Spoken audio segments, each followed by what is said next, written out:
Hop.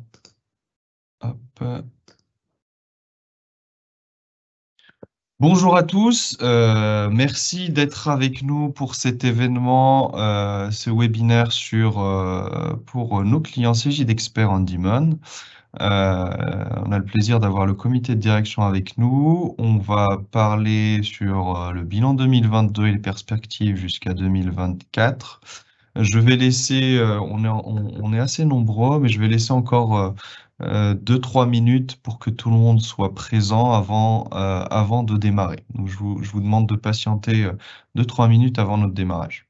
Merci.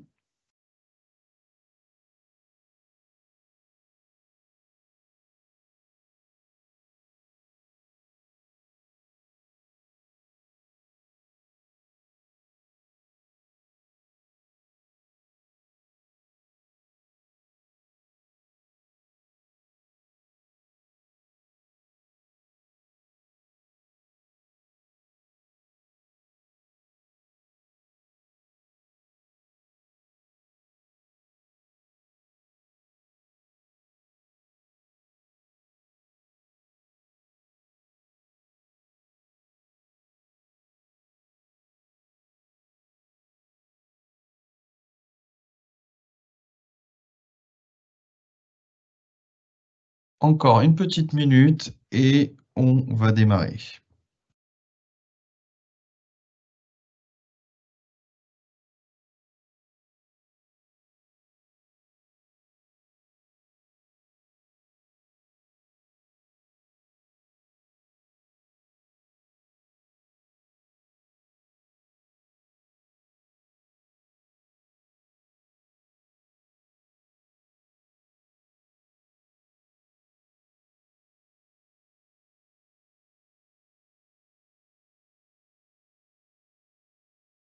Ok, c'est parti. Rebonjour à tous.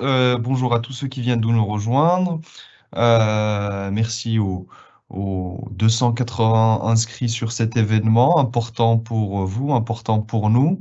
L'idée aujourd'hui, c'est de prendre du temps pour parler un peu du bilan 2022 et puis les perspectives avec le cap sur la réforme 2024. Je me présente, je suis Reda Belouet.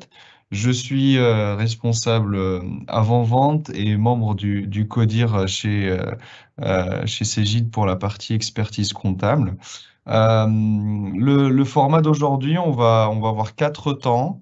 Le premier, c'est une introduction par Antoine Watine, et qui est notre directeur des affaires publiques et qui va introduire et parler également des bilans et des réalisations 2022. Ensuite, on aura le plaisir d'avoir Christian Taltas pour parler de 2024 et comment vous, clients CJ d'Experts, on va vous accompagner pour aller sur la réforme 2024. Et puis un mot pour finir avec Antoine Watine. L'objectif, alors juste pour la partie un peu technique, vous avez un chat à côté de cet écran-là. Vous pouvez poser des questions. L'idée, c'est vraiment de vous y répondre. Derrière la caméra, on est nombreux, on est à peu près une dizaine, dont des spécialistes sur le produit, des spécialistes R&D, des personnes du support applicatif, du support environnement. Donc, n'hésitez pas à poser vos questions. Des questions pertinentes, je vais également animer ça pour en poser à nos animateurs. Donc, je laisse la parole tout de suite à Antoine.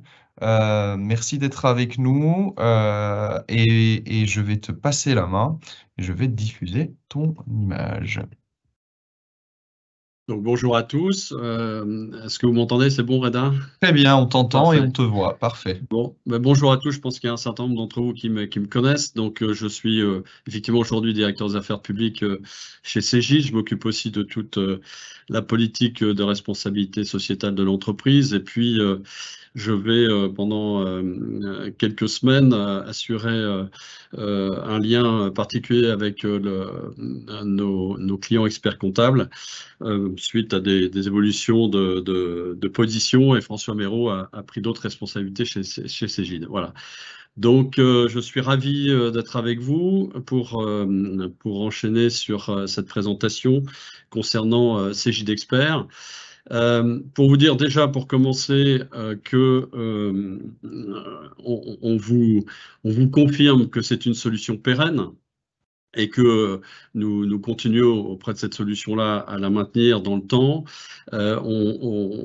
On assure aussi au travers de cette solution des innovations dans des intégrations de modules complémentaires, et on reviendra sur le sujet d'Office 365 qui a été un moment que vous avez vécu et que nous avons vécu de manière un petit peu compliquée, mais on va tenter de vous expliquer pourquoi et pourquoi c'était absolument nécessaire. Ensuite, cette solution va bien sûr connaître l'évolution de la réforme de la généralisation de la facture électronique, et on va vous dire effectivement comment appréhender les évolutions pour pouvoir passer cette réforme le mieux possible, avec aussi beaucoup d'opportunités à saisir pour vous. Et enfin, rapidement, on y reviendra tout à l'heure avec Christian Taltas, mais on vous confirme que Cegid sera bien une PDP, c'est-à-dire une plateforme de dématérialisation partenaire de l'État. Voilà, c'est un point important pour pouvoir mieux intégrer encore les dispositifs et les process de cette réforme par rapport aux cabinets d'expertise comptable et leurs clients. Voilà pour bref résumé sur Cegid Expert. On va rentrer un petit peu dans le détail tout de suite. Cegid Expert, pour que vous soyez bien informés de la situation actuelle, demeure une solution pour Cegid, une solution de référence. Je crois qu'on peut passer à la slide suivante, mais ça va arriver. Voilà, pour vous dire qu'il y a plus de 1800 cabinets qui sont utilisateurs, ça fait près de 30 000 collaborateurs qui sont connectés sur cette solution, et plus de 400 000 dossiers actifs. Donc ça représente quelque chose de très important, et que l'innovation reste au service de Cegid Expert, au travers bien sûr de sa maintenance légale, réglementaire, mais aussi au travers d'un certain nombre d'innovations qui vont venir compléter ou consolider la solution. Notamment Cegid e-facture nouvelle génération, j'en dirai un mot. Cegid Conciliator, j'en dirai aussi un mot rapidement, et Office 365, sur lequel on passera un peu plus de temps pour expliquer effectivement la transition compliquée que nous avons vécue. Alors sur devis facture nouvelle génération, pourquoi on y met autant d'importance, sachant qu'effectivement, on sait bien que les experts comptables, traditionnellement, par rapport à la prescription ou l'accompagnement qu'ils peuvent faire de leurs clients, se situent souvent autour de la comptabilité, et peut-être un peu moins sur la partie facturation ou administration de ses clients. Je pense que ça va évoluer très fortement avec effectivement la généralisation de la facturation électronique, et donc devenir un point extrêmement important pour les cabinets d'expertise comptable vis-à-vis de leurs clients, et face à cette réforme qui arrive très vite, je vous le rappelle, même pour les TPE qui représentent une grande partie de votre clientèle, pour déterminer une plateforme de réception de factures dès le 1er juillet 2024. Donc pourquoi c'est pour ça qu'on y attache beaucoup d'importance, et de faire en sorte qu'on puisse mettre à disposition des cabinets d'expertise comptable pour leurs clients un produit de e-facture qui soit le mieux préparé possible, facile à mettre en œuvre, avec des interfaces simplifiées, modifiées, avec une nouvelle solution qui intègre un programme d'accompagnement au démarrage et à l'utilisation de la solution, sachant que si vous êtes souvent très expert sur la partie comptable, peut-être un peu moins sur la partie de la gestion commerciale. Donc on est là aussi pour accompagner les experts comptables pour l'intégration auprès de leurs clients de ce type de solution. Et on va aussi intégrer des solutions qui sont très innovantes, qui sont déjà d'ailleurs intégrées, certains les utilisent, et qui peuvent être très, très utiles pour vos clients finaux, qui sont par exemple le service de financement de factures complètement intégré. Voilà, donc la nouvelle génération de Cegid de e-facture devient la seule compatible avec la réforme 2024, mais c'est en fonction de cette réforme 2024 qu'on le fait évoluer de manière extrêmement importante. Je voulais aussi aborder le sujet de la collecte, l'automatisation de la collecte de la saisie comptable. Bon, vous connaissez depuis maintenant longtemps Cegid Expert Box, ou sous un autre nom Cash Manager. Et Cegid a repris un peu plus tard l'entreprise Datim qui avait un produit qui s'appelait Cegid, qui s'appelait Conciliator, donc on a appelé Cegid Conciliator. Donc pour la problématique de l'automatisation de la collecte et de la saisie comptable, on a aujourd'hui deux offres qui sont un petit peu différentes sur le plan du process, mais avec une offre de type Cegid Conciliator qui est encore plus aboutie dans la reconnaissance de caractère et sur un certain nombre de fonctionnalités qu'elle peut proposer. Donc, nous maintenons bien sûr ces deux solutions, mais il faudra savoir que Cegid Conciliator, de par le fait qu'elle soit plus exhaustive, permettra d'accompagner la réforme de la généralisation des factures de manière beaucoup plus facile et intégrée. C'est pour ça que je vous invite effectivement pour les clients qui sont aujourd'hui utilisateurs de Cegid Expert Box à regarder avec leurs conseillers commerciaux le sujet d'une évolution vers Cegid Conciliator s'ils souhaitent renforcer la solution Cegid Expert dans le cadre de la réforme. Donc ça, c'était un point qu'on pourra peut-être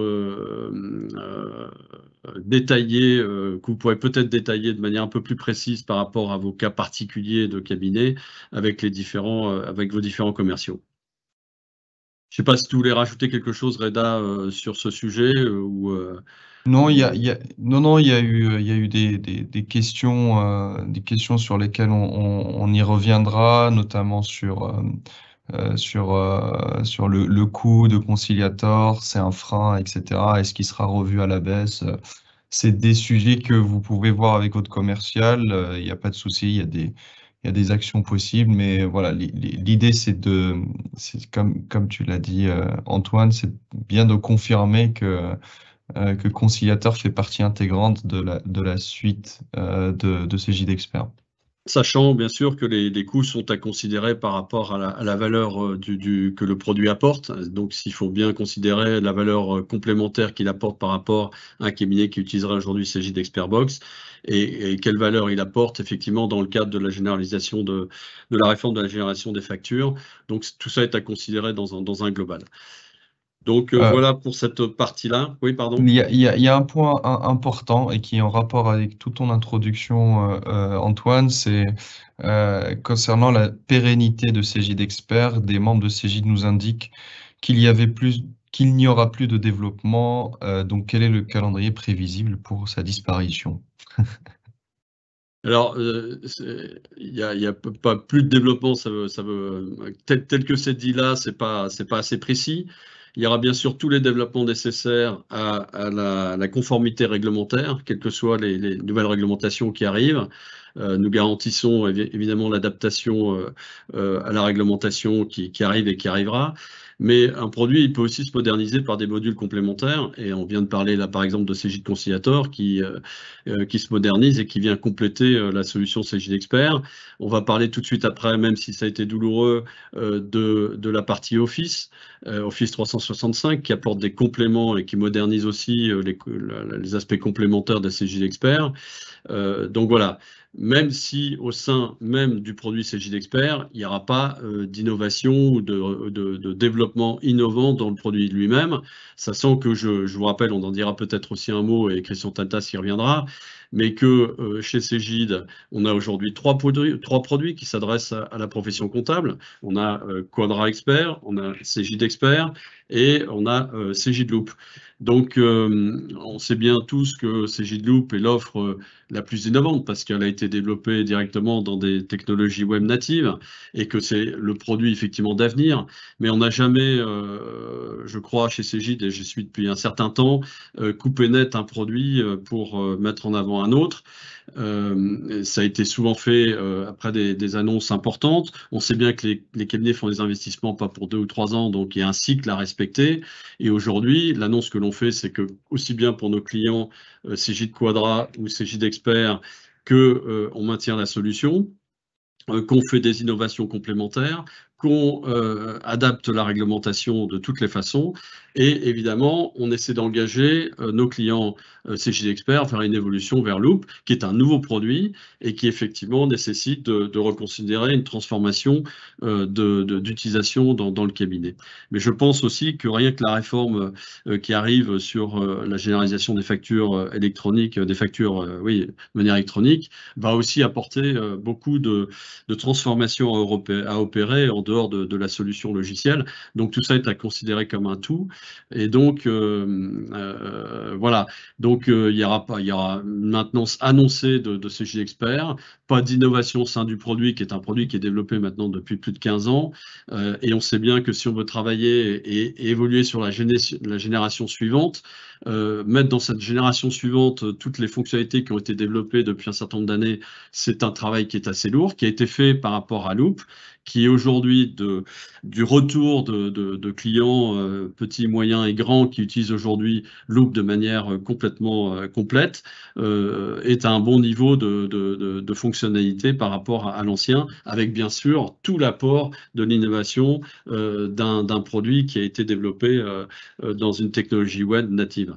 Donc voilà, mais on pourra en reparler. Mais en tout état de cause, bien sûr, c'est à discuter dans le cadre de l'évolution du cabinet, de la transformation du cabinet, et voir où on veut aller et à quel rythme on veut aller. Voilà. Et tout ça peut se faire de manière assez sereine dans le cadre de ce qu'on nous propose à nos clients. Merci Donc, on Antoine, met tout sur effectivement. la table de manière assez transparente. Je pense que voilà.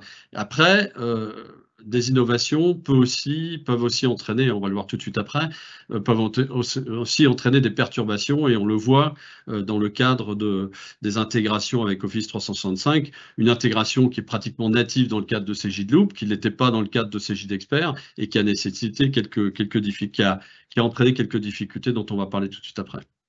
Oui, tu voulais rajouter quelque chose, Renan? Non, non, c'est très bien, c'est que c'est une question qui revient, l'arrêt de CJ d'Expert Il n'y a avec pas des d'arrêt de CJ souvenirs de Expert, il n'y l'arrêt a pas d'arrêt. CCMX. Voilà, Voilà. exactement. Il n'y a pas d'arrêt Donc de il faut CJ d'Expert. vraiment combattre cette idée-là. Il n'y a pas d'arrêt de CJ d'Expert, mais bien sûr, il n'y aura pas d'innovation dans le produit, au cœur du produit directement, bien évidemment, et ça peut se comprendre compte tenu des technologies qui ont été utilisées pour développer ce produit. En revanche, de l'innovation autour du produit, il y en a toujours. Et la véritable innovation ou le pas d'innovation qu'on peut faire, il se fait au travers de l'offre CJ Loop après. Mais on peut considérer cette évolution dans un cadre temporel qui soit adapté à celui que veut impulser le cabinet. Bien sûr, si nous, on va essayer de pousser bien évidemment vers l'innovation. Super, merci Antoine. On passe à la suite.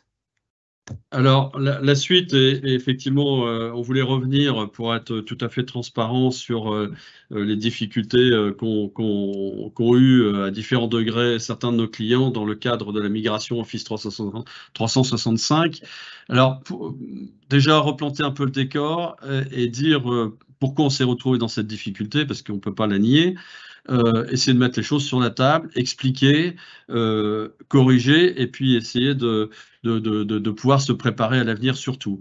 Alors, ce qu'il faut savoir aussi, c'est déjà dans l'édition de logiciels informatiques, déjà quand on est tout seul, pour faire un logiciel, c'est déjà pas facile. Mais quand on est avec un partenaire, aussi important soit-il comme Microsoft, les choses sont un peu plus complexes.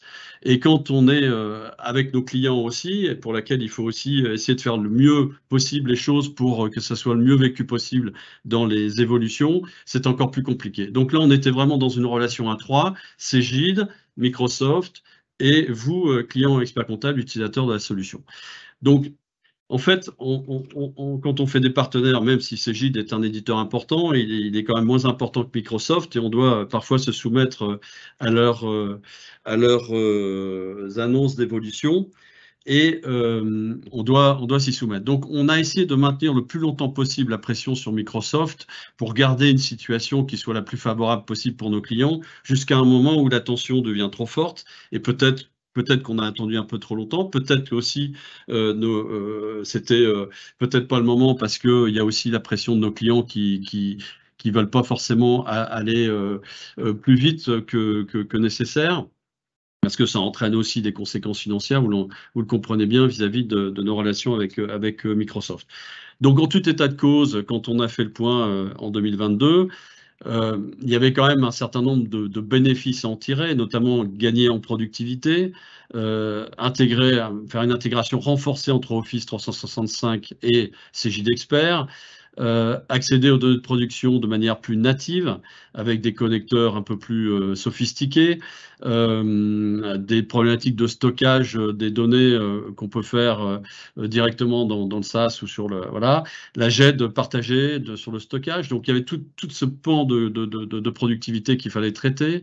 Il fallait aussi, on s'écartait des dernières nouveautés disponibles de Microsoft 365. Donc là, on n'était pas sur les dernières versions. Donc, on peut tenir un certain temps, mais à un moment donné où il y a trop de gap entre les nouvelles versions, ce qu'on pourrait faire bénéficier à nos clients et qu'on ne peut pas parce qu'on n'a pas fait évoluer ces liens. Donc, il y avait ce côté-là qui est quand même très, très important. Et puis, ne pas se mettre en risque de versions non maintenues par Microsoft, qui aurait été aussi dommageable pour nos clients à terme. Donc, et aussi tout ce qui peut être réglementaire. Alors, vous le voyez moins, tout ce qui est réglementaire, c'est-à-dire la partie réglementaire et sécurité, parce qu'on va en parler aussi, c'est le pavé en bas à droite, mais la sécurité, en fait, on la paye cher, mais on la voit pas. C'est-à-dire qu'on vous apporte plus de sécurité, mais si vous n'avez pas de problème, ça vous coûte plus cher, mais ça vous rapporte rien. Pourtant, c'est absolument indispensable, et encore plus aujourd'hui dans le contexte que vous connaissez au niveau des problématiques de sécurité numérique. Donc, c'est aussi accélérer la collaboration. On sait que le collaboratif est très important entre le cabinet d'expertise comptable et ses clients. Ça va le devenir encore plus dans le cadre toujours de cette réforme qui est une réforme absolument majeure. Et pour laquelle vous avez beaucoup d'opportunités à saisir.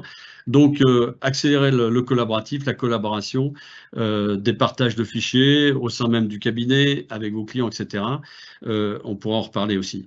Et puis, enfin, sur la conformité et la sécurité, qui est aussi quelque chose de très important au niveau de l'évolution du numérique. Donc ça, c'était un point. Alors, par rapport à ça, et c'est la vue suivante, voilà, qu'est-ce qu'on a fait? On verra un petit peu comment ça s'est passé sur le plan du planning, mais il fallait développer des connecteurs nouveaux et plus intégrés pour Excel, qui ont été publiés par Microsoft, ces connecteurs qui nous permettaient d'assurer cette évolution, on va dire, innovante, entre guillemets, que le 31 août 2022. Donc, ça nous laissait plus beaucoup de temps pour faire tout et faire tout bien qu'on essaie de faire les choses bien, parce que on n'est pas, c'est pas notre souhait d'avoir des problèmes avec nos clients. On sait bien que ça pénalise tout le monde, y compris nous en premier. Donc, voilà. Déjà, il fallait faire un développement de nouveaux connecteurs sur les bases de données par Microsoft qui ont été publiées le 31 août 2022. Et donc optimiser 2 connecteurs préexistants, notamment CJ Expert Link pour Outlook et CJ Data Export. Voilà, donc ensuite, on a essayé de développer, et ça, vous allez en tirer bénéfice après. Quand il y a cette migration, il y a eu ça a été compliqué de refaire un certain nombre de choses, de liens, etc. Mais une fois passé cette transition, on va dire, douloureuse, on va dire qu'après, on développe des choses qui vont permettre de faire mieux qu'avant. Sinon, on n'aura pas atteint l'objectif qu'on se fixait, même si c'est difficile. Donc, un certain nombre de ce qu'on appelle de custom fonctions a été développé, qui, d'après les retours clients qu'on a eu, notamment certains avec qui on a travaillé de près, qui étaient dans une utilisation assez large du sujet, qui nous disent qu'à aujourd'hui, avec ce que nous avons développé, on a retrouvé un fonctionnel comparable à ce qui existait avant avec les liens OLE. Donc, c'est peut-être pas encore le cas chez tout le monde chez vous, hein, parce que je sais qu'il y a un certain nombre d'opérations qui continuent pour essayer de régler les sujets. Mais en tout état de cause, par rapport à ce qu'on a développé aujourd'hui, on a les éléments qui permettent de retrouver ce qu'on avait avant. Après, quand il y a des évolutions comme ça, il y a deux choses effectivement essentielles. C'est bien sûr les prestations, les formations d'accompagnement. Donc en même temps, il faut en urgence, et si le problème est plus compliqué que ce qu'on imaginait, c'est mettre davantage de prestations. Et ça, on ne les fait pas en 2 minutes, hein, c'est pas un claquement de doigts et on trouve X personnes, X type de formation, d'e-learning, etc. Ça se crée, donc il faut faire tout ça en même temps, dégager des ressources et essayer de mener ça de front. Donc ça n'a pas été facile non plus, mais on a essayé de suivre les problématiques qui se posaient, de mettre des contenus de formation e-learning au maximum, et tout ça dans le cadre de l'abonnement SaaS. Et puis enfin le support, évidemment, puisque une fois qu'on a fait les formations d'accompagnement, c'est pas pour autant que c'est terminé. Il y a du support à mettre à niveau, à accompagner sur ce sujet-là, et toujours sans avoir la possibilité de créer une force en 2 minutes complémentaire. Donc voilà ce qui est un petit peu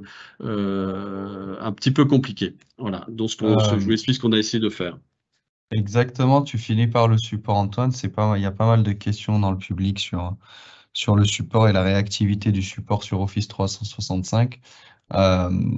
C'est d'autant plus compliqué de résoudre d'autant de cas complexes qui existent avec ces liens Office 365 et cette migration-là. Donc effectivement, la réactivité du support, on y travaille, mais voilà, c'est des fois des cas très complexes qui prennent beaucoup plus de temps que d'autres pour les résoudre. Alors, c'est vrai qu'on peut rappeler que CJ Expert était une super solution, exhaustive sur le plan des fonctionnalités, très riche, qui permettait beaucoup de possibilités de paramétrage complémentaires. L'inconvénient de ça, c'est que beaucoup ont fait des paramétrages très personnalisés, qui convient à leur cabinet et pas à celui d'à côté. Donc, chaque cas est souvent un cas différent. Ce qui est très différent d'un produit très standardisé, pour lequel je ne m'écarte pas d'un iota de ce qui a été développé et qui est bien sûr plus facile à maintenir. On sait bien qu'avec CJ Expert, on a apporté beaucoup de fonctionnalités, beaucoup de possibilités de paramétrage, mais du coup, qui ont été utilisées largement par nos clients, mais du coup, qui après coup, rendent les évolutions plus complexes. Donc, on en est conscient aussi. Super, merci Antoine. La chronologie pour un petit rappel de ce qui s'est passé sur l'année précédente. Alors sur la chronologie, j'ai parlé de août tout à l'heure, et qui était le moment où Microsoft nous a mis à disposition les éléments qui nous permettaient d'avancer. Mais on fait toujours un peu d'anticipation, et là on l'a fait. Mais on sait très bien que l'anticipation sans coupure, justement, c'est un peu contradictoire avec ce que j'ai fait tout à l'heure. Quand on dit qu'on va faire évoluer une solution, que la solution ne va pas s'arrêter tout de suite, qu'elle va continuer, etc., etc., ben, il y a des clients qui vont jusqu'au bout du bout avant d'anticiper les problèmes, et c'est normal. Donc, il y a eu effectivement le programme GoToOffice 365 anticipé pour des usages simples, et puis pour les clients qui avaient des révisions intégrées avec des liens OLE, pardon. Et puis après, ben, on va vers de la migration un petit peu imposée, forcée, ce qui ne plaît pas, bien sûr, aux clients qui ne sont pas forcément préparés à ça. Donc, c'est toujours un petit peu je vous parlais tout à l'heure de la relation à trois entre Microsoft, CJ mettait la pression à Microsoft, qui ne donnait pas forcément satisfaction pour nous donner les moyens de faire évoluer nos clients, à qui on mettait la pression pour évoluer. Donc, ce qui fait des relations un peu complexes. Après, forcément, quand on est dans un temps aussi court pour faire évoluer autant de clients sur une dimension qui est quand même très importante pour vous, forcément, on peut faire des erreurs ou s'apercevoir qu'on n'est pas dans le bon chemin. Donc, effectivement, ça nous a amené le 16 décembre à faire une suspension de migration compte tenu de la situation, parce qu'il n'y avait pas la solution correcte qui permettait de faire les choses correctement et d'assurer cette transition sans dommages trop importants. Donc, il y a une interruption pour qu'on refasse les choses, qu'on complète, qu'on améliore, etc., pour reprendre les migrations seulement en début février. Donc, voilà, ce qui un peu explique dans le planning assez court pour faire des choses qui sont quand même assez lourdes et qui étaient quand même très utilisées chez vous.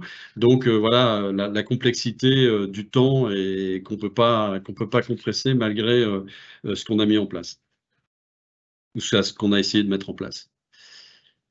Ok, merci. Je crois qu'il y a encore une vue sur le sujet pour essayer de Exact. synthétiser. Oui. Donc, si on résume la situation et les difficultés rencontrées, bien sûr, difficulté, le temps nécessaire pour les cabinets, pour vous, pour modifier les tableaux de bord avec les nouvelles fonctions custom. Donc c'est pour ça qu'il y a une suspension temporaire, solution basée sur les licences Microsoft. On a aussi apporté la solution Business Premium qu'on n'avait pas proposée au début suite à des relations, des négociations avec Microsoft parfois un peu tendues.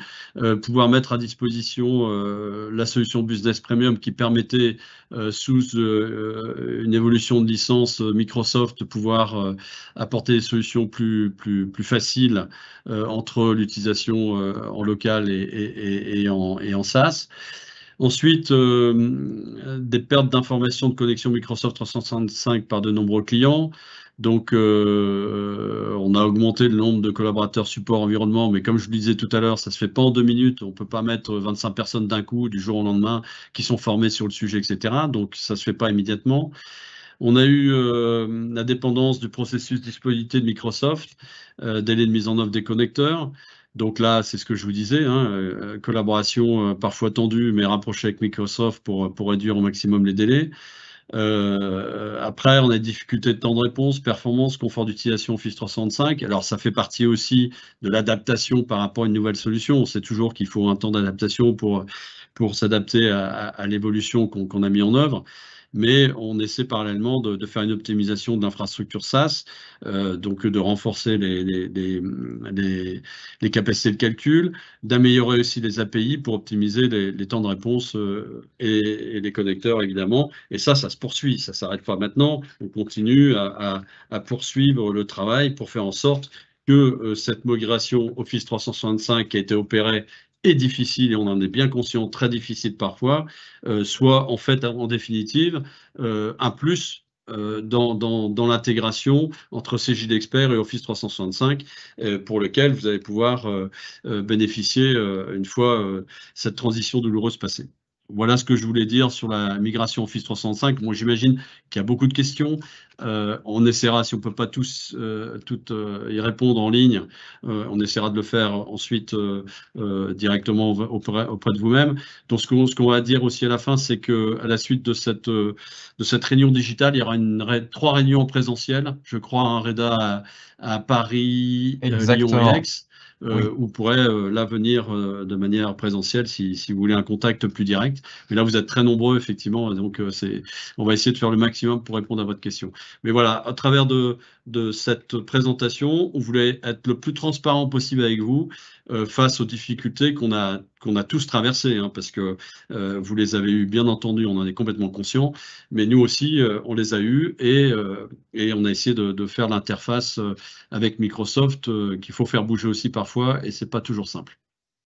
Et effectivement, Antoine, on n'était pas les seuls à subir effectivement cette migration Office 365, puisque Microsoft l'a un peu obligé à pas mal d'éditeurs de faire ce passage-là, parce que les Office installés sur les serveurs qu'on avait étaient depuis bien longtemps bien obsolètes. Donc c'est une avancée, plus de sécurité, plus d'outils, certes dans la difficulté parce qu'on avait des choses désinstallées, donc des habitudes qu'on avait avec l'ancienne façon de faire. C'est un passage malheureusement obligatoire qu'on a fait dans la difficulté. On essaye de vous accompagner au mieux, autant vous que nous. Mais globalement, on a des cabinets qui sont plutôt satisfaits de ce passage-là une fois qu'ils ont retrouvé tous leurs petits, parce que le fonctionnel est plus amélioré et beaucoup plus sécurisant. Je vois qu'il y a beaucoup de questions, surtout sur le pourquoi vous ne dites pas qu'il faut passer à Loop et que CJ d'Expert est mort. Ça revient beaucoup, Antoine. Bah, Ça si je revient. dis ça, forcément, vous avez vu ce qu'on a connu quand on a mis fin aux solutions on-premise.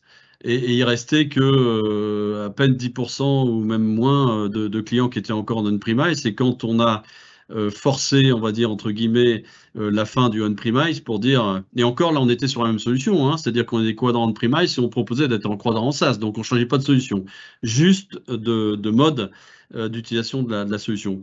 Et ce qu'il faut bien savoir, c'est que je crois qu'il faut que vous en rendiez vraiment compte, c'est quand on maintient de nombreuses solutions, c'est quand même compliqué pour Cegid et ça freine tout le monde. C'est-à-dire que les quelques clients Quadra, Cegid qui étaient restés en on-premise freinaient les innovations qu'on pouvait apporter sur le SaaS. Donc à un moment donné, on se dit, bah, il faut arrêter. Donc on arrête. Et là, on n'arrêtait pas une solution, on a arrêté un mode d'utilisation de la solution. Et ça a fait vraiment beaucoup de bruit au niveau du marché expert comptable, de nos clients. Et donc, imaginez que là, on dise, ah ben non, on va tout arrêter, tout le monde sur loupe du jour au lendemain, mais on ne peut pas faire ça, c'est pas possible. On mettrait en difficulté de manière extrêmement profonde nos clients qui utilisent Cegid Expert ou Quadra Expert. C'est pas possible. Donc, tant que. Et je ne vous dis pas que quand il restera 5% de clients sur Cegid Expert et 5% sur Quadra, qu'on ne dira pas là, bah là, il faut peut-être quand même tous se concentrer sur Loop. Mais ce n'est pas le cas aujourd'hui. Donc, il n'en est pas question. Donc, c'est le choix du cabinet, c'est la relation qu'on a avec vous, avec vos commerciaux, vous faites l'étude. Qu'est-ce que, si vous voulez passer sur Loop, qu'est-ce que ça apporte comme bénéfice? Quelle transition je vais devoir opérer, quelle transformation dans mon cabinet je vais devoir opérer pour faire ce changement au mieux et bénéficier. C'est pas un changement de solution à l'identique, c'est-à-dire je ne vais pas continuer à travailler comme je travaillais avant. C'est vraiment de l'innovation qui doit transparaître aussi dans le cabinet et dans ses méthodes, dans ses process, auprès de ses collaborateurs, la manière de faire, etc. Donc c'est un choix qu'on a choisi de laisser à nos clients en disant bah, vous avez aujourd'hui et pour un longtemps encore les deux solutions sur lesquelles vous êtes, et c'est la plupart de nos clients sur Quadra, sur Cegid. On a Loop, c'est une solution innovante qui apporte plein de choses et qui commence à trouver vraiment un vrai succès sur nos clients qui l'utilisent aujourd'hui, avec une richesse de fonctionnalités qui se rapproche de ce qu'il y avait avant, en apportant beaucoup d'autres. Donc, c'est le choix du cabinet, ça le sera encore pour quelques années. Voilà. Donc, c'est délibéré, même si on sait, voilà. Et la question se reposera quand on n'aura plus que 5 ou 10 ou moins de 10% de clients sur l'une et l'autre des solutions. Pour l'instant, ce n'est pas le cas. Très bien, Est-ce merci. que j'ai été clair sur cette réponse? J'espère. Mais voilà, je pense que c'est extrêmement important. Et Cegid a été créé il y a près de 40 ans. Et depuis 40 ans, on a toujours fait ça. Je ne vous donnerai pas des exemples du passé parce que je passerai pour un vieux schnock. Mais quand CCMX a rejoint Cegid, on a dit qu'on maintiendrait la solution CCMX pendant 5 ans minimum. Et elle a été maintenue plus de 12 ans, je crois. Même peut-être 14 ans. Donc, vous voyez, on ne fait pas ça. On tient compte, bien sûr, de la base installée de nos clients, la manière dont ils utilisent encore nos solutions. Tout en essayant d'apporter de l'innovation autour, à côté, complémentairement, et de passer, bien sûr, les réformes réglementaires de manière obligatoire.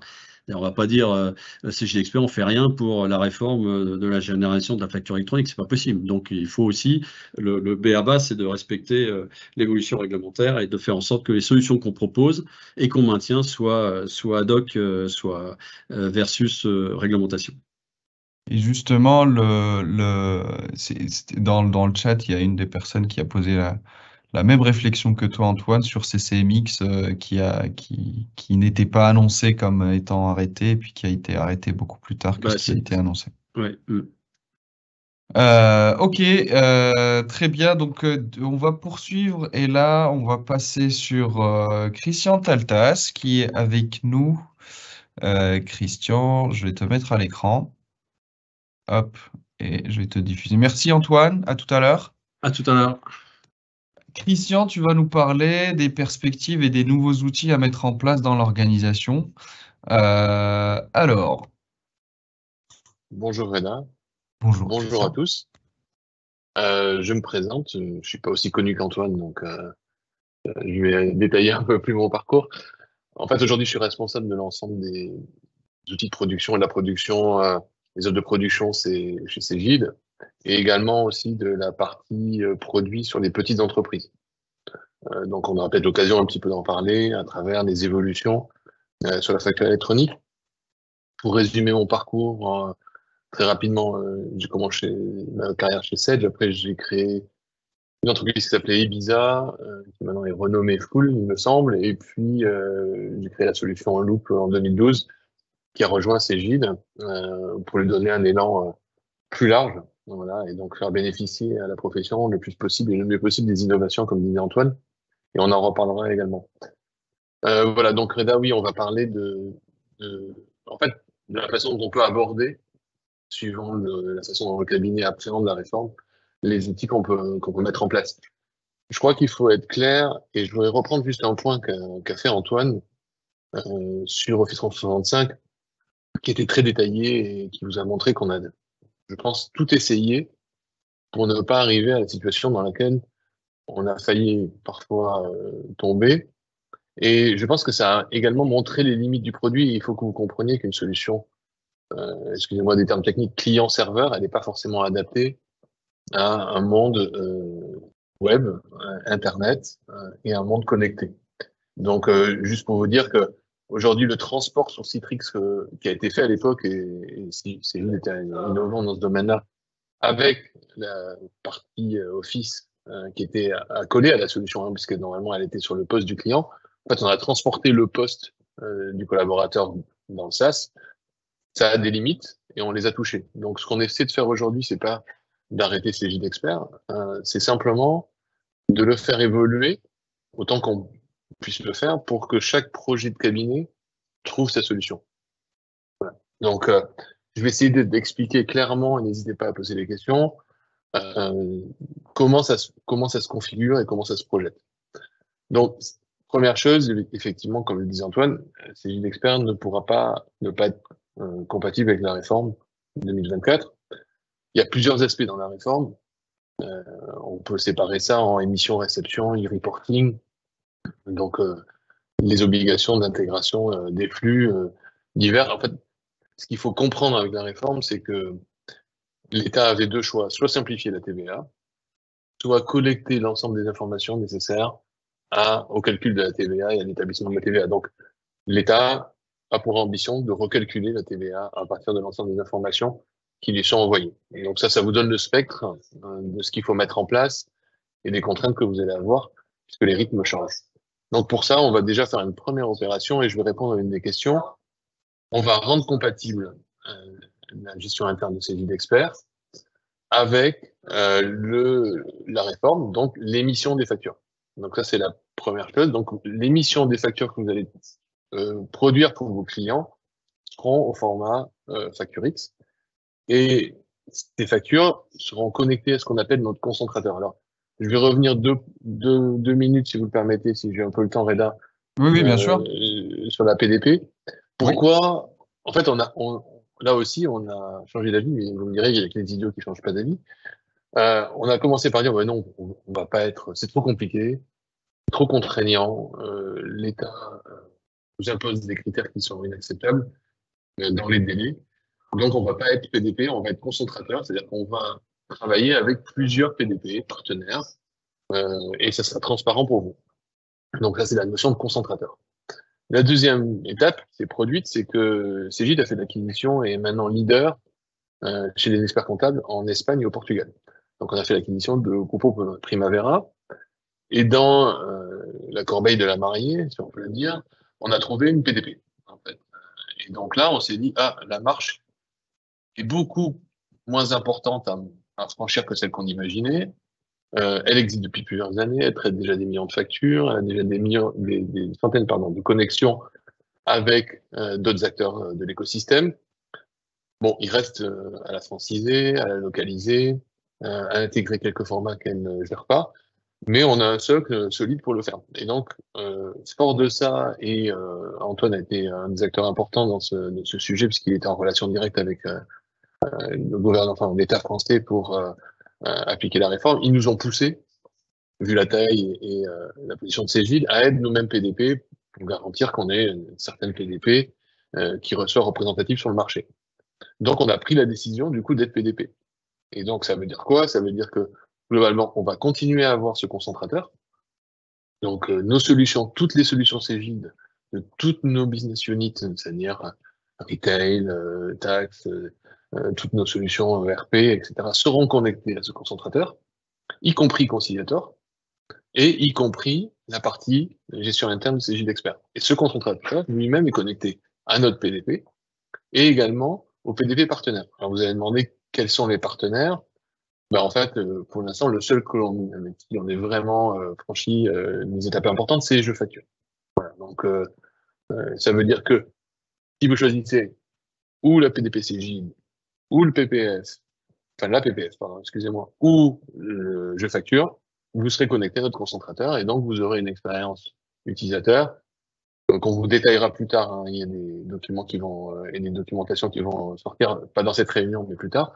Et donc vous aurez en fait un accès au flux, que ce soit en émission ou en réception. Donc ça, c'est la première étape pour la conformité de CJ d'expert avec la réforme 2024.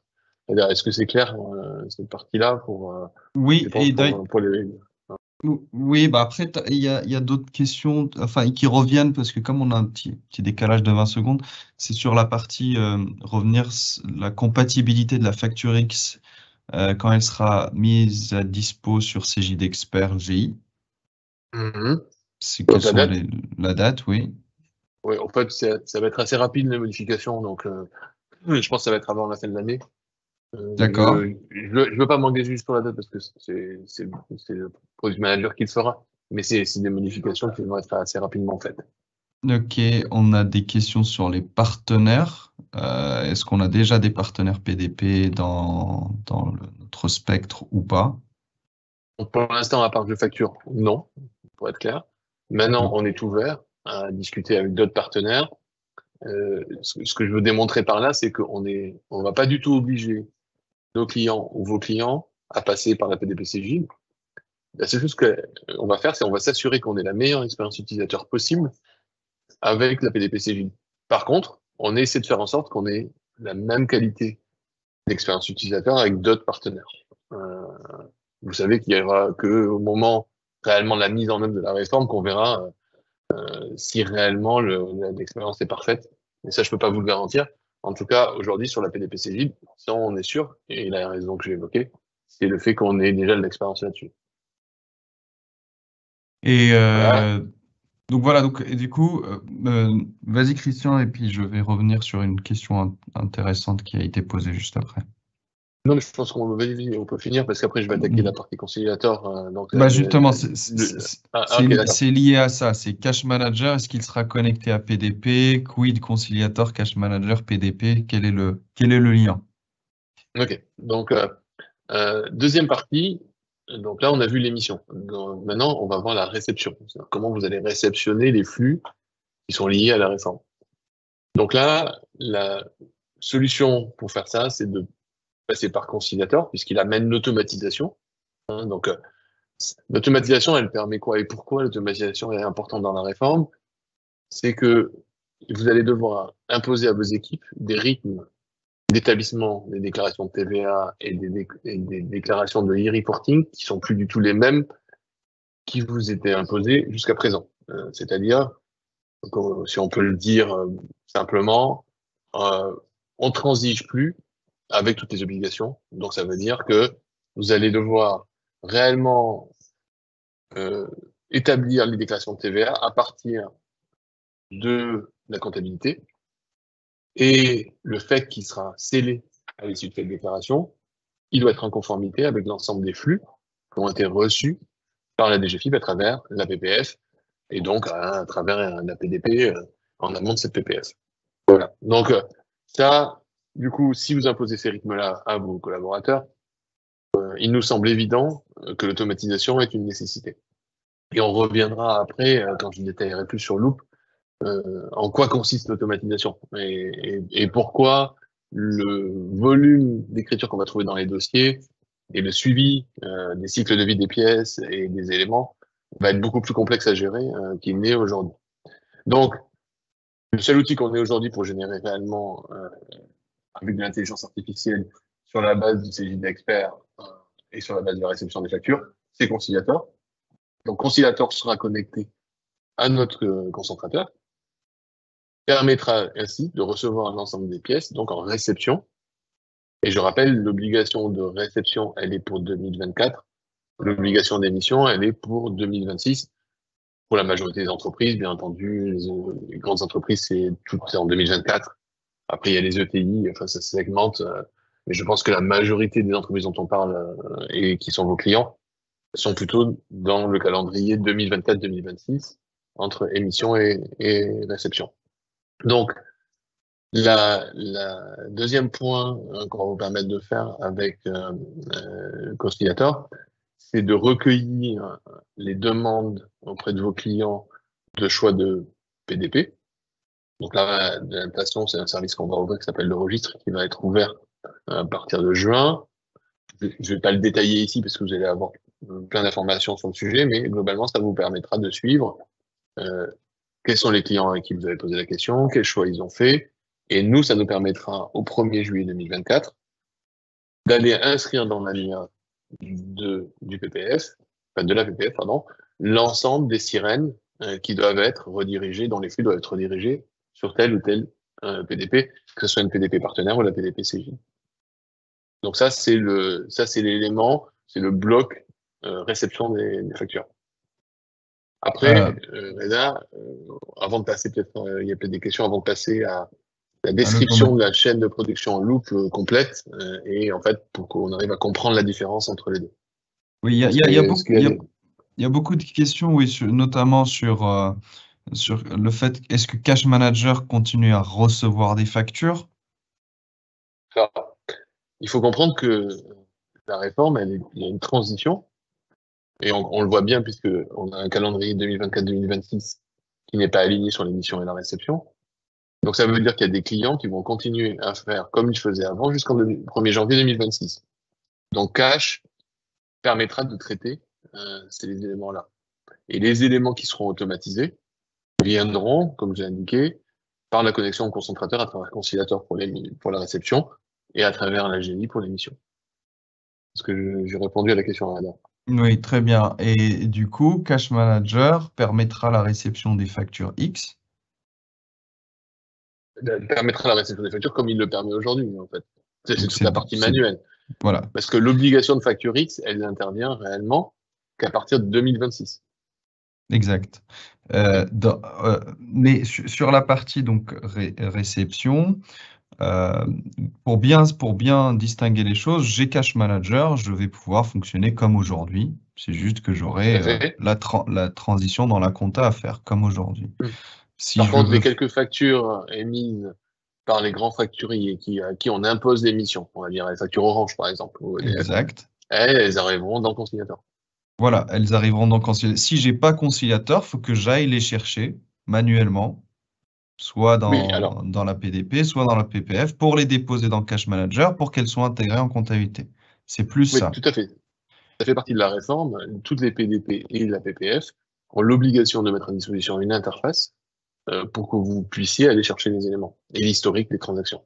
Exactement. Conciliator pourra, lui, aller chercher ces infos directement sans aller manuellement les chercher. Donc, ça l'intégrera directement en comptabilité pour les grands facturiers jusqu'à 2026 et à partir de 2026 pour tout le monde. Exactement. Donc, Cash Manager sera-t-il connecté au PDP? Donc là, la réponse est claire, c'est non. Il ne sera pas connecté au PDP. Une autre question, pouvez-vous revenir sur Cegid PDP ou pas PDP? Alors, on est revenu dessus, mais ça nécessite soit toi, Christian, soit Antoine, de bien clarifier pourquoi Cegid, pourquoi on a choisi d'être PDP. Si on peut revenir dessus, ce serait intéressant. Donc, je le répète, aujourd'hui, il y a, je crois, plus de 100 demandes d'inscription. C'est-à-dire que, en fait, aujourd'hui, l'État français a demandé aux acteurs qui souhaiteraient déposer un dossier. Alors, le dépôt du dossier, j'ai plus la date exacte, mais c'est dans quelques mois. Et donc, il y a plus de 100 demandes. Les plateformes seront connues à la fin de l'année. Hein. Donc, dépôt, c'est dans les mois qui viennent, là, et le choix. Sachant que ça peut être mouvant, hein. C'est-à-dire qu'une PDP peut demander un dossier, ne pas être immatriculé en fin d'année, mais que l'année prochaine. Enfin, et puis il y a des PDP qui pourraient être immatriculés, perdre leur immatriculation. Donc c'est quelque chose qui va bouger d'une année sur l'autre. Voilà, donc du coup, aujourd'hui, le fait, nous, d'être capable de répondre à l'ensemble des exigences cahier des charges, n'était pas imaginable si on n'avait pas eu cette plateforme de base qui était Yet et qui est au Portugal aujourd'hui et qu'on a ramené en France. Voilà. Donc ça, c'est l'élément qui nous a fait décider.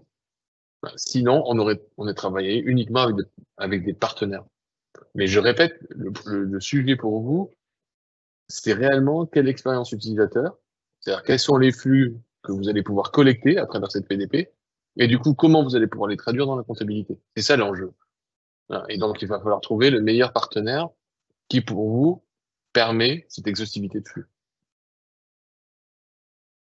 Est-ce que c'est, Reda, j'ai Oui, pas non, voulu répéter ce que j'ai dit avant, donc j'ai non, c'est essayé de compléter sur le choix, en fait.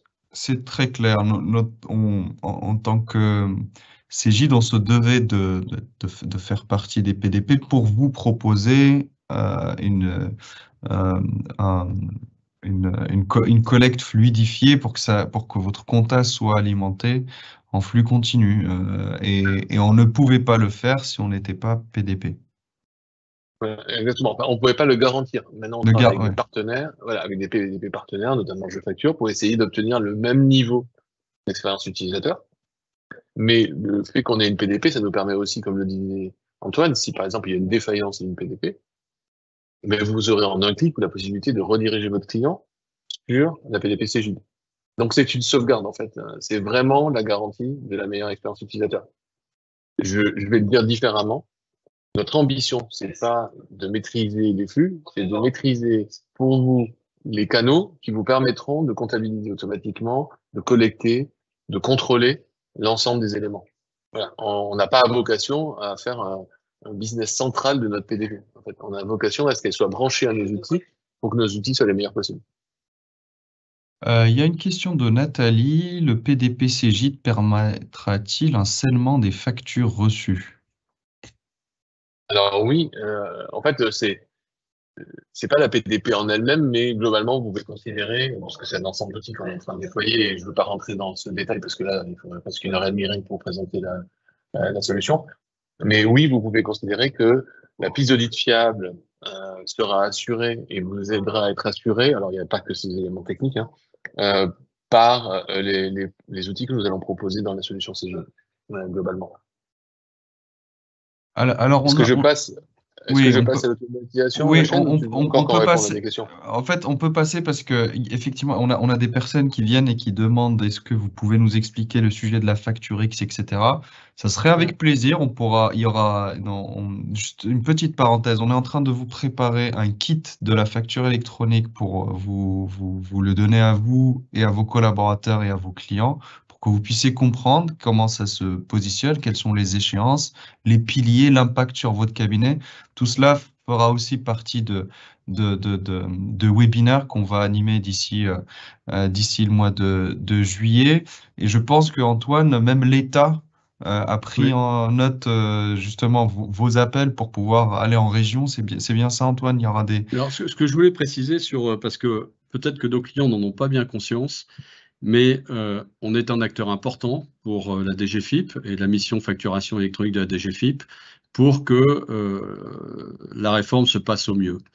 Et ce dont vous n'avez peut-être pas conscience, c'est qu'on a pratiquement une réunion toutes les semaines.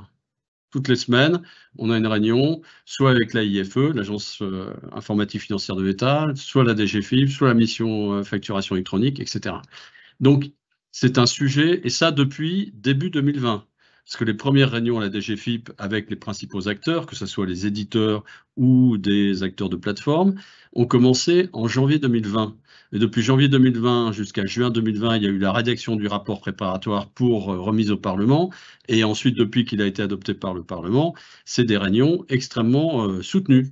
Et c'est des réunions soutenues sur la partie fonctionnelle, C'est-à-dire qu'on passe en revue tous les cas d'usage que vous pouvez avoir dans vos cabinets en matière de traitement de comptabilité, TVA sur marge, facturation avec acompte, facturation pour le compte d'autrui. Enfin bon, il y a plein de cas d'usage comme ça qu'on est en train de passer à la moulinette. Et pas toujours Cegid dans son coin, parce qu'on s'est regroupé entre éditeurs. Donc on a un groupe d'éditeurs avec les principaux acteurs du marché pour être ensemble et pour débattre avec les pouvoirs publics et les commissions ad hoc sur la manière de faire et comment on peut faire et comment nous, on pourra accompagner. Parce que s'ils font cette réforme sans avoir la certitude que les logiciels pourront assurer le passage, et c'est sûr qu'ils ne vont pas y arriver. Donc, beaucoup de réunions, et ça, je voudrais vraiment que vous en ayez conscience. On est adhérent aussi à la FNFE, Forum de facturation électronique. Voilà. Donc, on a pratiquement, je vous le dis, entre les équipes fonctionnelles de Cegid, les sachants sur le plan des plateformes, des technologies de plateforme, etc., une réunion pratiquement par semaine avec les pouvoirs publics sur ce sujet-là. Donc, c'est un sujet extrêmement important.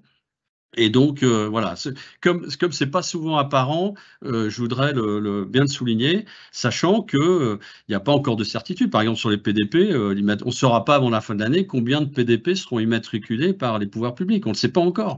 Donc, et ça pose d'ailleurs certains problèmes avec les grandes entreprises qui ont déjà leur acteurs de plateforme et qui se demandent s'ils vont être PDP ou pas PDP, etc., etc., et que ces grandes plateformes ne peuvent pas encore dire s'ils vont l'être ou pas l'être, parce que il y a des niveaux d'exigences qui sont très importants. Effectivement, si on n'avait pas pu récupérer cette technologie de Grupo Primavera, on n'aurait pas forcément eu la capacité à faire une PDP dans les temps en tout cas.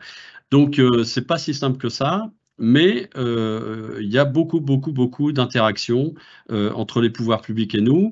Et par ailleurs, comme les pouvoirs publics ont aussi peut-être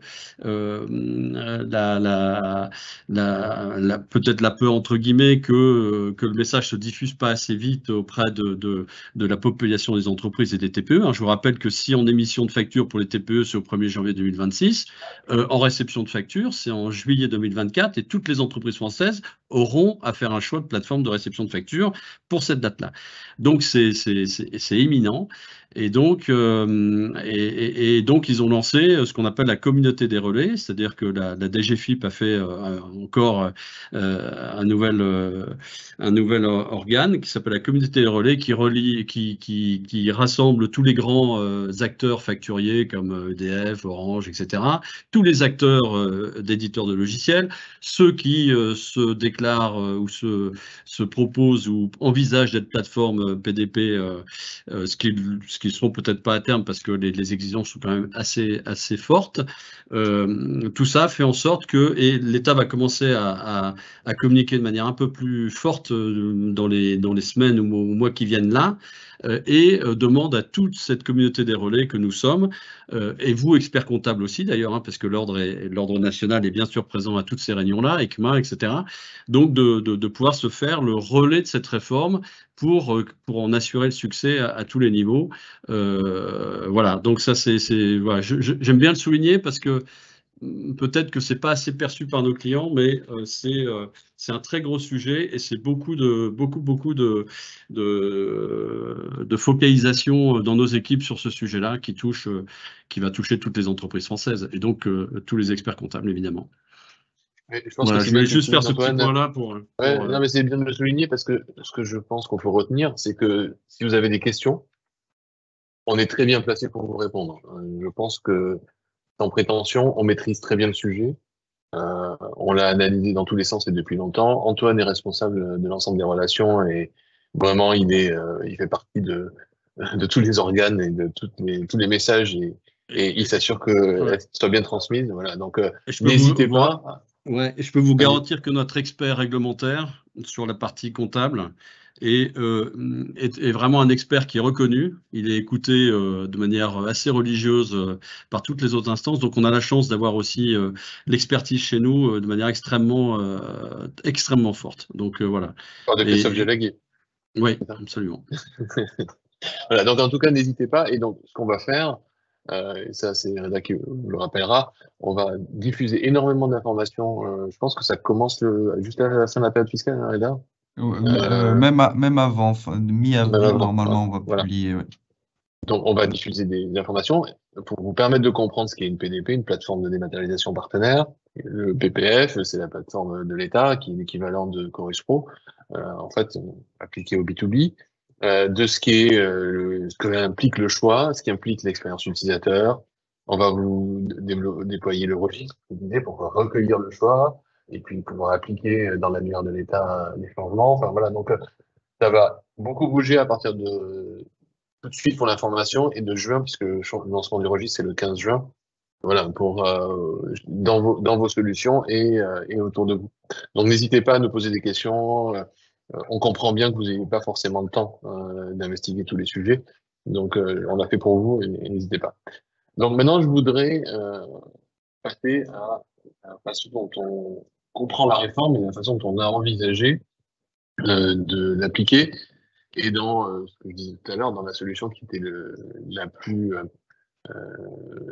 capable de recevoir en fait ce workflow et ces innovations, qui était Cegid-Loop. Donc en fait, la réforme, je l'ai dit tout à l'heure, c'est une réforme de la TVA, c'est-à-dire c'est une réforme de la facturation électronique. C'est pas la réforme de la facture électronique. Hein. Donc la facturation, ce sont l'ensemble des éléments qui concourent au cycle de vie de la facture, mais aussi aux éléments d'encaissement et aux différents modes qui sont le e-reporting, donc les éléments reçus à travers les caisses.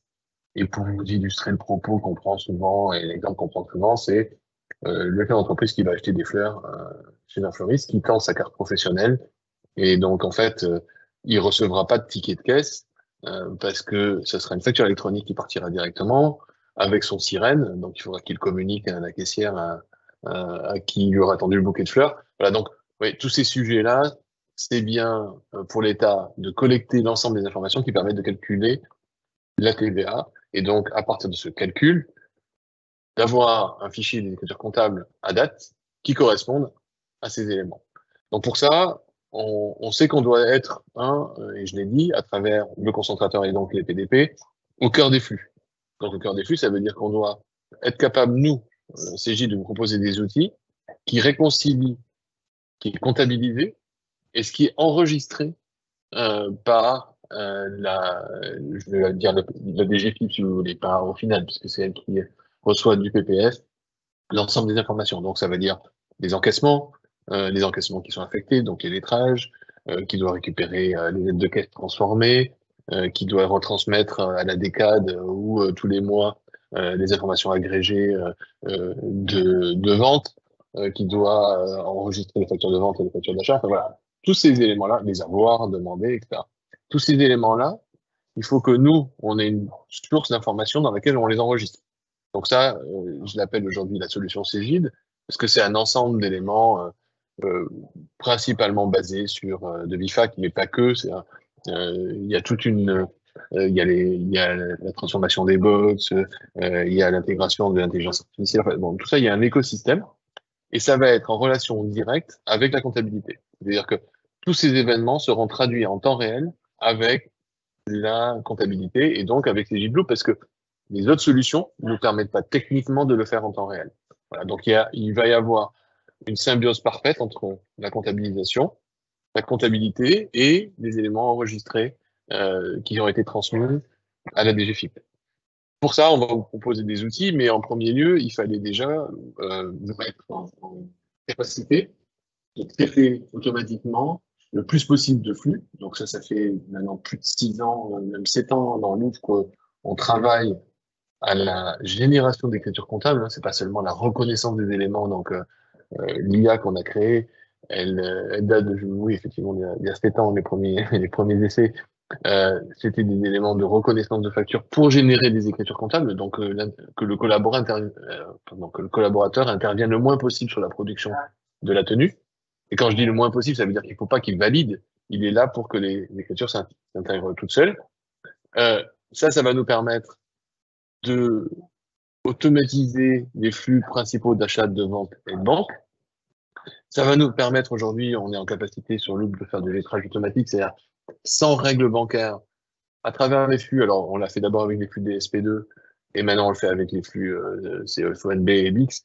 C'est-à-dire qu'on est capable de recueillir une transaction et de la rapprocher d'un engagement.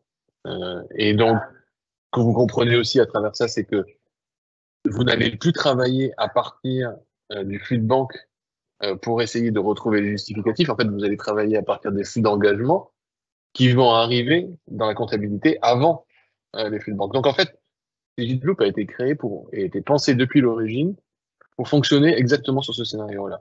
Alors, on n'avait pas exactement la vision de la facture électronique imposée par l'État, on avait la vision que la digitalisation amènerait cet automatisme, que ce soit les connecteurs, que ce soit les emails, que ce soit la transmission PDF, enfin, tout ça. Et donc, cet écosystème, aujourd'hui, il est accéléré par la réforme de l'État. Donc, finalement, on rentre dans une ère post-digitale, hein, et donc, CGIDloop a été conçu pour ça. Pour comprendre la différence entre CGIDloop et notre solution, et quand là je parle de notre solution, c'est l'ensemble du marché, c'est qu'on est les seuls aujourd'hui à avoir un historique complet et temps réel de tous les mouvements dans toutes les tables, enfin dans toute la base SQL si vous voulez, qui nous permet à tout instant d'assurer des situations, d'assurer des déclarations en même temps que les robots comptabilisent. Parce que, pour illustrer le propos, CGIDloop c'est fait pour votre client, il est dans DeliFact, il fait une facture. Vous avez mis en place un tableau de bord qui analyse son chiffre d'affaires sur la base de la comptabilité. Au moment où il émet sa facture, le chiffre d'affaires dans le tableau de bord, il est mis à jour. C'est pas une journée après, une semaine après, un mois après, parce que le collaborateur est intervenu, c'est tout de suite en fait. Et pour faire ça, il faut que la facture elle soit comptabilisée sans intervention du collaborateur et en même temps que derrière, si le collaborateur est en train d'établir la TVA du mois précédent, et que la date de facture, elle est à la limite d'être prise dans cette déclaration, il faut pas que ça vienne perturber la déclaration. Voilà, donc ça, c'est un peu technique, mais c'est pour vous montrer que CGIDloop est construit depuis l'origine sur des fondamentaux techniques qui sont différents des produits d'une génération différente, et c'est normal. Voilà. Et même, pour bien connaître la solution, Evisa n'a pas ces capacités-là, parce qu'on n'avait pas à l'époque imaginé d'avoir une exploitation des flux digitaux qui soit à ce point-là prise en compte. Donc, là, vous voyez dans les éléments de langage qui sont ici, préparation automatisée de la TVA, contrôle de la déclaration avec des flux invoicing et reporting, enregistré par la VPF. C'est bien l'objet, en fait, c'est de vous donner les moyens que le montant calculé par la DGFiP sur la base des éléments enregistrés corresponde bien à la comptabilité. Et je peux vous donner des exemples où il ne va pas correspondre, notamment les tickets de caisse de moins de 150 € qui, en fait, ne seront pas transmis en e-invoicing, même s'ils ont été payés avec une carte professionnelle. Ces éléments-là, il va falloir que vous les mettiez dans des mentions express dans les déclarations de TVA pour justifier du montant de déclaration que vous faites qui est différent du montant qu'a enregistré la DGFiP. Voilà, donc c'est tout ça qu'on a automatisé dans le. Alors maintenant, vous allez me dire, oui, mais moi j'aime bien CGIDexpert parce que la révision, ça fait 20 ans qu'elle est, parce qu'Antoine a dit 15, mais je pense que c'est presque plus de 20 ans même. La solution, je pense qu'elle a commencé dans les années 2000. Voilà, donc vous comprenez bien, et les clients de CGIDloop me disent souvent, oui, il y a des petits détails où on perd de la productivité par rapport aux solutions existantes. Oui, c'est vrai, de moins en moins. Et donc, effectivement, on peut pas tout faire. C'est-à-dire qu'on peut pas à la fois innover et en même temps recopier le passé. Donc, ce qu'on fait, c'est qu'il y a des choses d'ailleurs qu'on ne fait jamais. Par exemple, on n'a pas de multi-compte auxiliaire dans CGIDloop et c'est volontaire parce que c'est une information extra-comptable qu'on ne voulait pas intégrer, sans m'étaler sur le sujet. Donc, on a fait des choix. On a un plan comptable qui est assez rigide pour que les robots puissent bien fonctionner. Enfin, voilà. Donc, il y a des contraintes, mais il y a une logique dans ces contraintes-là. Donc, en fait, vous avez un choix, et je pense que je vais essayer de résumer l'ambiance que je sens derrière vos messages. Vous avez un choix, c'est quand est-ce que vous avez démarré votre projet.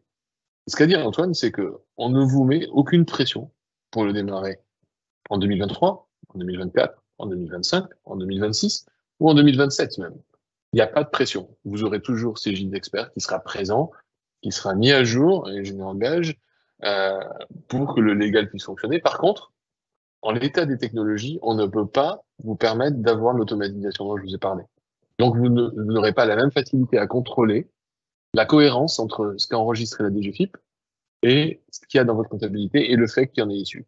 Voilà. Donc, par contre, vous pouvez le faire. Ce ne sera pas interdit, mais ça sera beaucoup plus de travail. Et donc, je pense que on va pas employer un mot commun, essuyer les plâtres. Peut-être que vous souhaitez rentrer le plus tard possible dans le process, parce que vous avez vos habitudes, c'est pas le moment de faire un changement dans votre cabinet, etc. Je pense que c'est certainement une très bonne décision. Par contre, ce à quoi vous allez être confronté, c'est d'avoir plusieurs projets en même temps à mettre en place. Mais pourquoi pas? Donc, il faut choisir quand. Après, vous pouvez, suivant aussi la typologie de votre clientèle, considérer que finalement, la tenue, c'est très, très annexe et que vous faites que de la révision et donc garder ces guides d'expert encore plus longtemps. Voilà, donc c'est à vous de juger. Et ce que j'ai essayé de faire comprendre, et j'espère avoir été clair, peut-être Reda va m'aider à avoir un retour sur ce que j'ai pu exprimer, c'est que c'est pas la même offre, mais c'est pas la même ambition. Et c'est à vous de choisir quand est-ce que vous mettez en place ce projet. Dans tous les cas, il n'y a pas de contrainte de la part de Cegid pour le faire. Et voilà l'ampleur du projet. En fait, effectivement, c'est des outils clients qui remplacent Cash, qui permettent de créer des factures, les importer, se connecter à des caisses. Tout ça, ça a été pensé et c'est pensé autour de Cegid Loop principalement. Ça va être décliné sur Cegid Quadra dans une certaine limite avec certaines contraintes. Et ça ne peut pas être décliné aussi facilement sur Cegid Expert.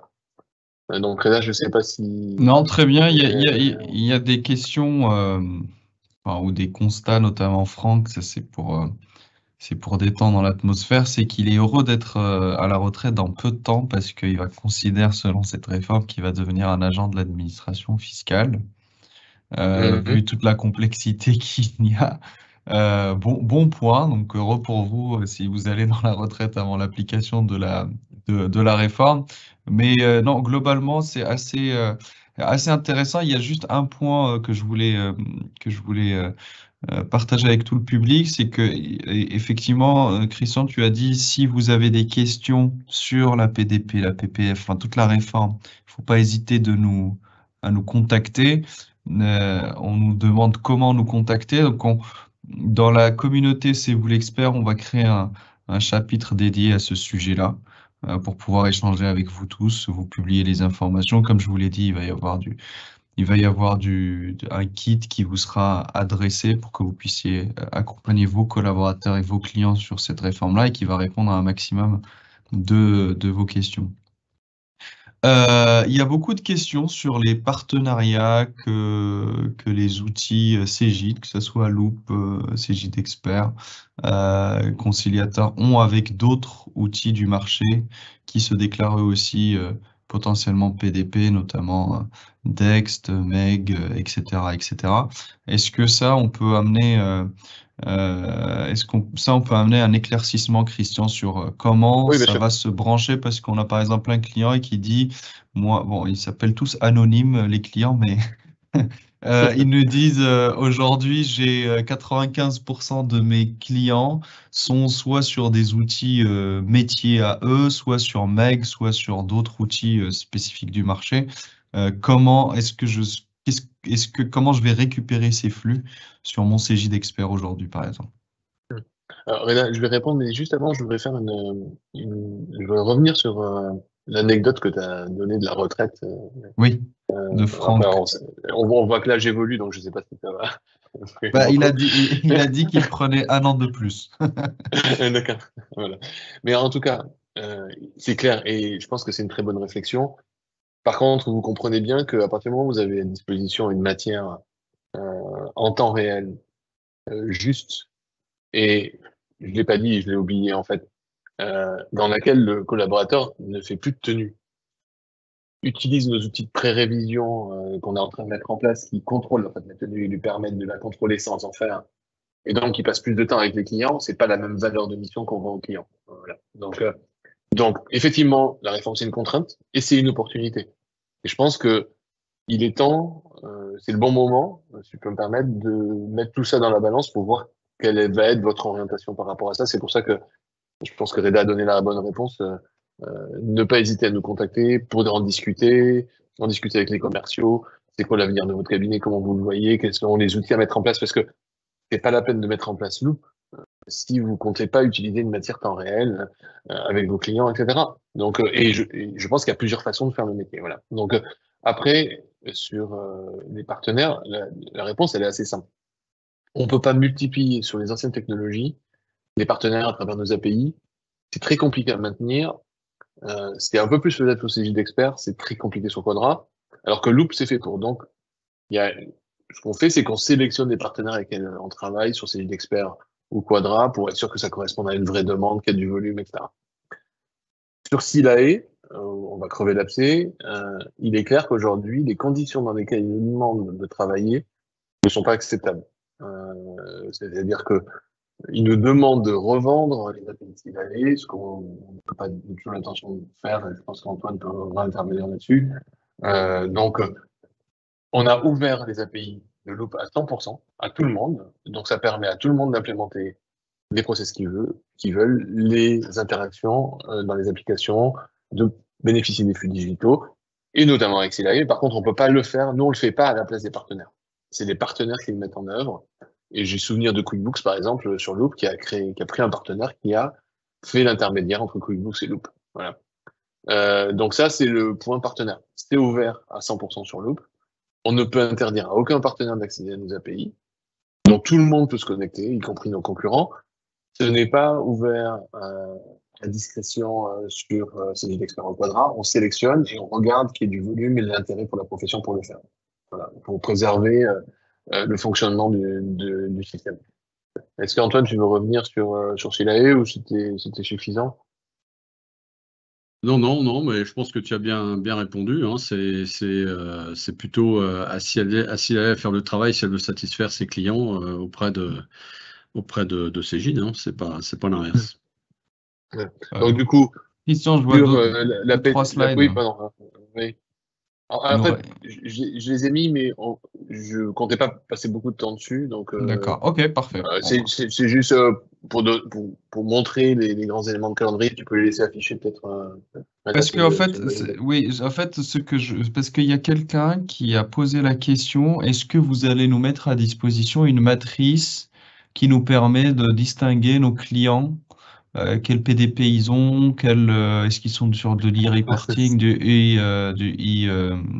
y a une question comme ça, je sais plus de qui, mais il y a une question qui est passée sur ce sujet-là. Ça, c'est le registre. Oui, donc ça, le registre, il va être mis à disposition à partir du mois de juin, donc le 15 juin. C'est-à-dire que ça va vous permettre deux choses. Ça va vous permettre de faire l'inventaire des sirènes. Sur la base de ces sirènes, de poser la question à votre client, quelle solution est-ce que vous choisissez? Est-ce que vous choisissez Cegid, comme PDP, plus la solution Cegid? Est-ce que vous choisissez Cegid plus une PDP partenaire, comme par exemple Je Facture, ou Cegid avec le PPF? Il faut comprendre que on va vous donner énormément d'informations sur ce choix, pour que vous compreniez la différence d'expérience utilisateur. Mais par contre, il faut que vous compreniez que sur la partie PPF, donc la plateforme de l'État, on n'a pas la garantie aujourd'hui de vous amener exactement le bon niveau de réponse, parce que tant qu'ils nous livrent pas les services, aujourd'hui, ils nous ont donné que du papier. Hein. Donc tant qu'ils nous livrent pas les services, on ne sait pas exactement, excusez-moi l'expression, à quelle sauce on va te manger. Donc on ne sait pas exactement ce qu'on pourra vous offrir. Mais on essaie au maximum de faire en sorte que Cegid plus PPF, ce soit une solution équivalente à Cegid plus partenaire PDP ou Cegid PDP. Voilà. Cet annuaire, il vous permettra, pendant ce registre, il vous permettra de faire l'inventaire chez vos clients. Et du coup, il nous permettra également d'inscrire les clients dans l'annuaire de PDP à l'ouverture de l'annuaire. Alors, l'ouverture, il devrait intervenir juste avant le 1er juillet 2024, je pense, Antoine, hein, c'est ça? Oui, c'est ça. Il y aura une phase de pilotage dont on fera partie hein, avec notre groupement d'éditeurs entre le 1er janvier et le 30 juin 2024 pour tester un certain nombre de cas d'usage, de cas de figure avec des grappes d'entreprises émettrices et réceptrices. Voilà, donc ça va être donc en cours de sélectionner les pilotes qui seront, je pense que les choix de pilotes seront faits en septembre. Voilà, pour opérer un certain nombre de pilotages. Ce que je voulais rappeler quand même par rapport à ce que tu disais, effectivement, pour un cabinet d'expertise comptable, on va préparer, on va questionner, je pense que compte tenu que la grande majorité des clients d'un cabinet d'expertise comptable sont plutôt des entreprises petites et moyennes, donc le choix, il va être soit entre le choix d'une PDP proche de son éditeur, ou soit Je ne sais pas si jefacture.com sera PDP ou pourra l'être, je ne sais pas, ou la PPF directement, mais avec des interrogations que venait de poser Christian. Mais avant ça, je pense que tous les cabinets aujourd'hui peuvent commencer à se préparer, anticiper, faire des cartographies de leurs clients. Et je le rappelle, moi j'ai toujours tendance à dire de bien séparer la partie réception de factures, fournisseurs, de la partie émission, puisque pour la plupart des entreprises, ça ne sera pas au même moment. Mais la partie réception de factures, ça sera pour tout le monde au 1er juillet 2024. Donc, de faire déjà un petit inventaire de ses clients par rapport, en termes de réception de factures, ça concerne combien de fournisseurs, de quel type, comment, d'où, etc., pour savoir un peu comment il faudra appréhender les choses. Et quel que soit, je ne pense pas qu'il y ait un client d'un cabinet qui ne reçoit pas une facture fournisseur d'une manière ou d'une autre, donc ça concerne tout le monde. Et puis, pour l'émission qui arrivera un peu plus tard, en même temps, préparer en disant comment émet-il ses factures aujourd'hui? Est-ce qu'il a un logiciel, pas de logiciel, à la main, sur Excel, sur Word?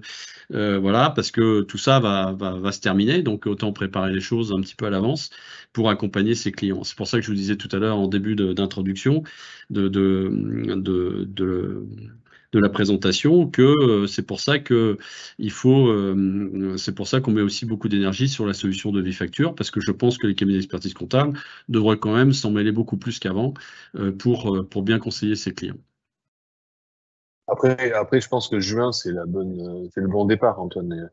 C'est pas la peine de se précipiter avant la fin de la période fiscale. De toute façon, ils sont occupés, les cabinets, mais je pense que s'ils assimilent toute l'information sur la période de juin 2023, ça leur permettra. Oui, bien sûr. Après, voilà. C'est se préparer.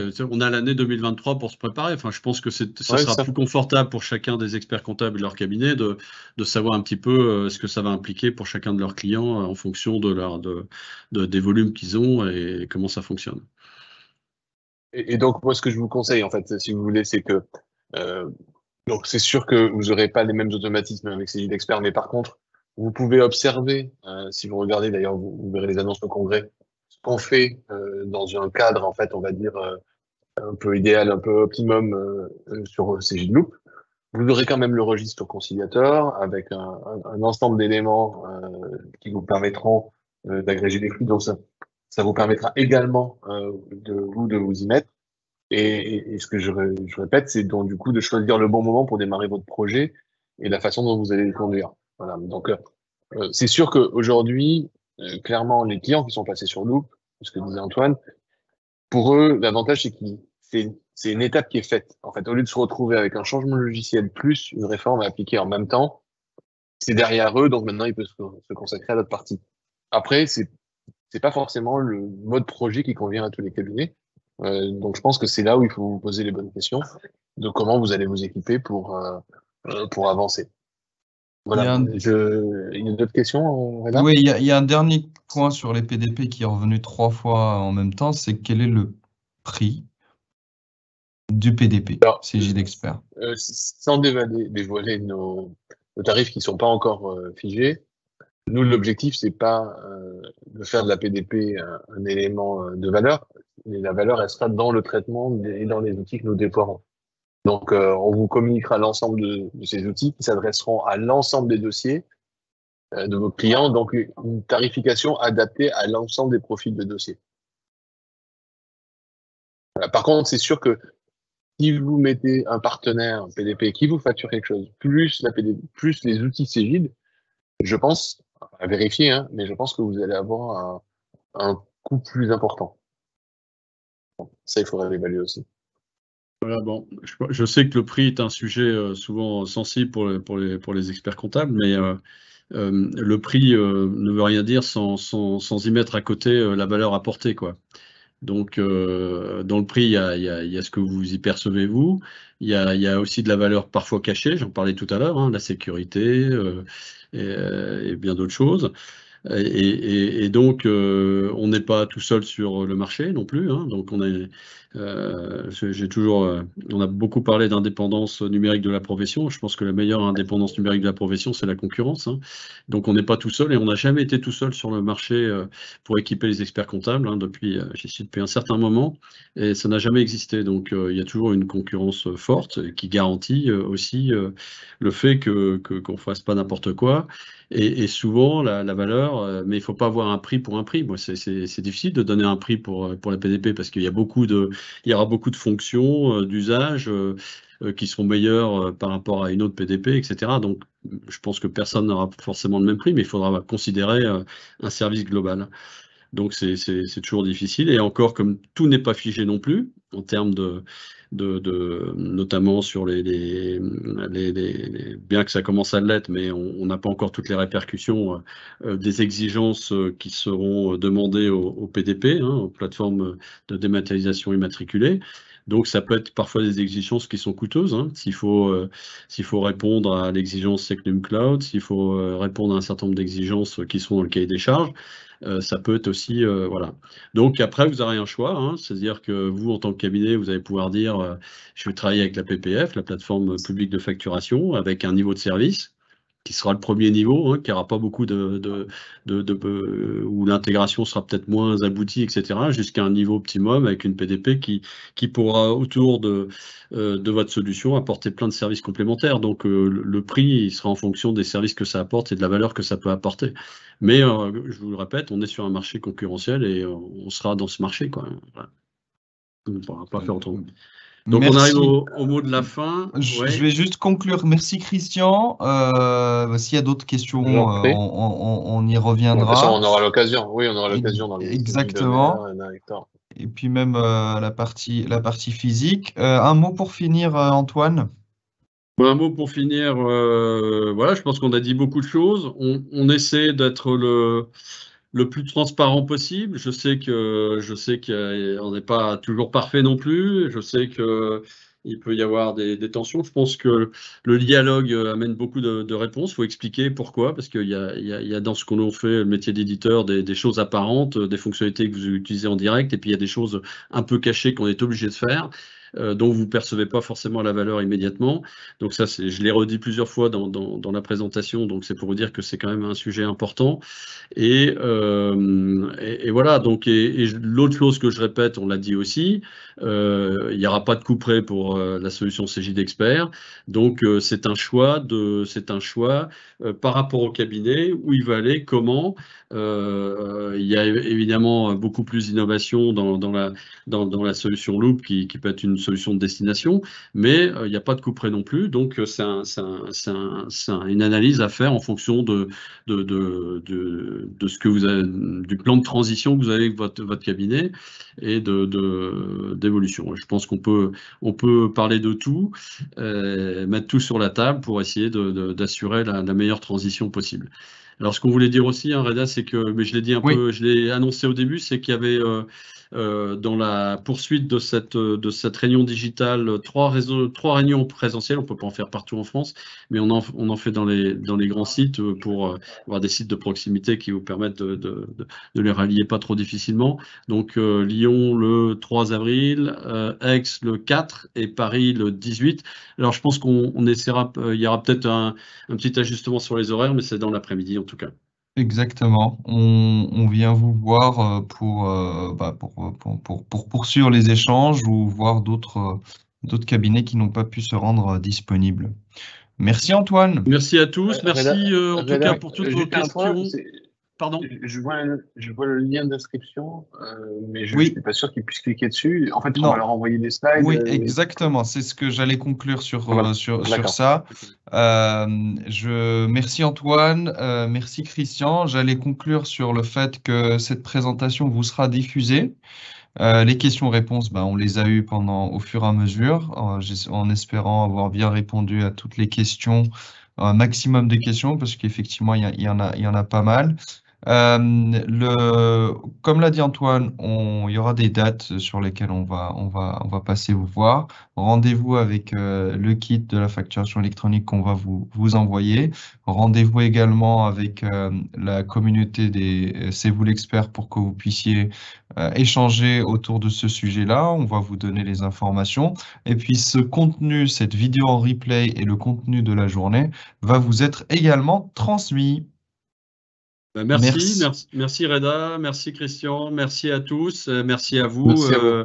d'avoir participé, posé ces questions. On fera bien sûr le point des questions-réponses pour bien sûr essayer de nous affiner dans nos réflexions et nos réponses. Merci beaucoup, bonne fin de journée. Merci à tous, bonne fin de journée, bonne journée.